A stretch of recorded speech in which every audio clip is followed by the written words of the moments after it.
Hello everyone, this is Indira Rakimova, your instructor from this course. We'll have a lesson 13, the practical lesson with you today.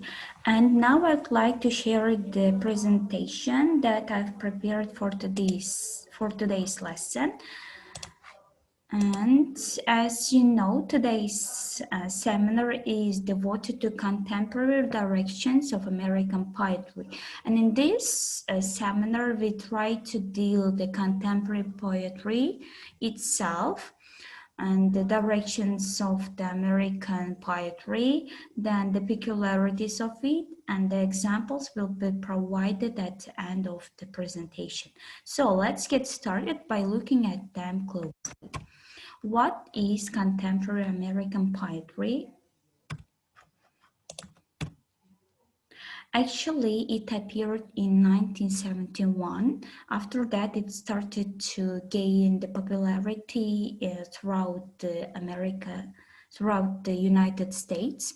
When contemporary American poetry emerged in 1971, it became a revelatory collection for students and readers of poetry and solidified the reputation of many of the poets it included. So writers and poetry dealers started to gain fame in this field. And after that, it was split into four directions: narrative, lyrical, sonnet, and dramatic. Let's look at the narrative firstly. Narrative, as we know in the prose, it tells a story to the reader, yes, and this is similar in the poetry as well. Here the writer tells a story, often making the voices of a narrator and characters as well. And the second characteristic that belong to this narration, the entire story is usually written in metered verse. It's not written in the prose, it's not written with the long sentences, but in the middle and with the metered verse, and it do not need rhyme. Yes, we don't need rhythmic endings here, but we need all we need here is just to tell a story from the voice of the author. As we know, in Russian literature, classical literature, Pushkin wrote Evgeny Onegin in this kind of narrative poetry, yes? So next one is the dramatic. Dramatic, as it's known in the prose field, it tells a story again like a narration, known as dramatic monologue, yes. Actors or the actress read this as a monologue, and it's meant to be spoken or acted.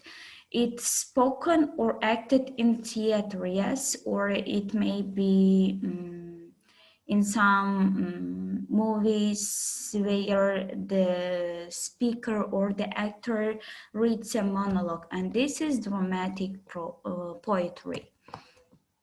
The next one is lyrical. About the features, it's a formal type of poetry which expresses personal emotions or feelings, typically spoken in the first person. A person shares her or his personal insights with others, and this is lyrical. This is a short poem, often with song-like qualities, and this kind of direction is very useful for the songs, because songs are made of this kind of poetry. And as if you compare it with the narration, yes, in narration we don't need rhyme, but in this lyrical we must have the rhyme, because the songs should be very should align with each other in the endings. Therefore, rhythmic ending is a must here. And the last one is the sonnet. Sonnet has 14 lines and is written in iambic pentameter, and each line has 3 syllables.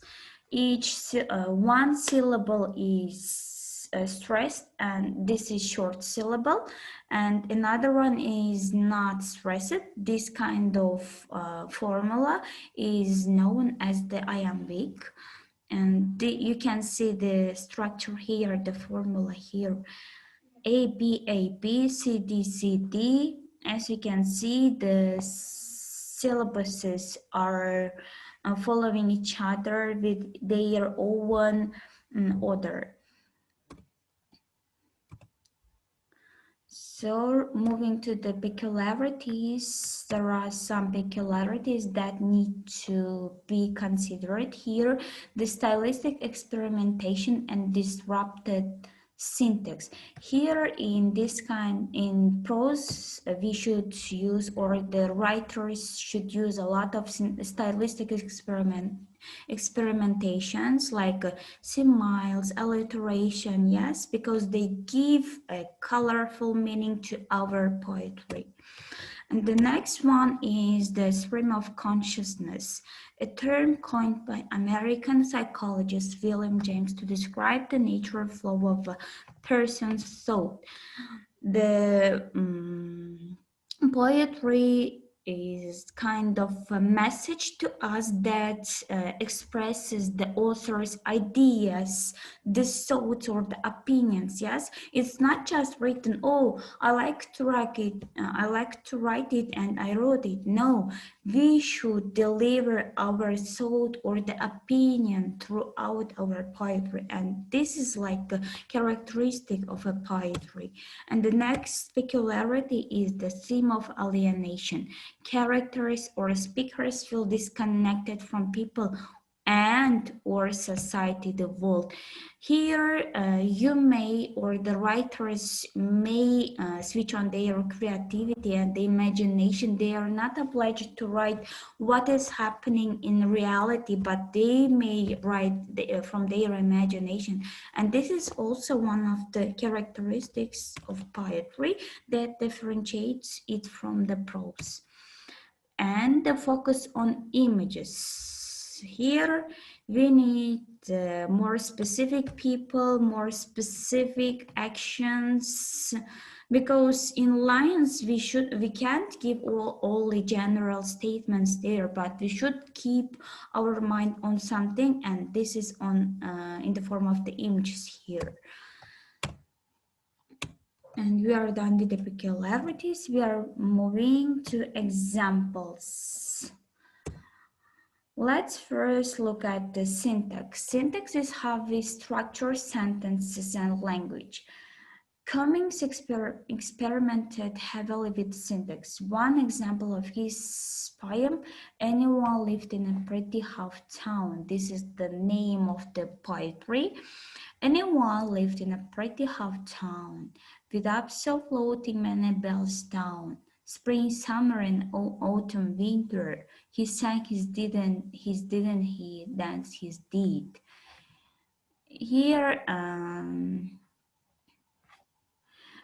the sentences are structured, are planned here. Yes, the writer knows what should be proceeded after which, and this is like this is referred to syntactical peculiarity of poetry here.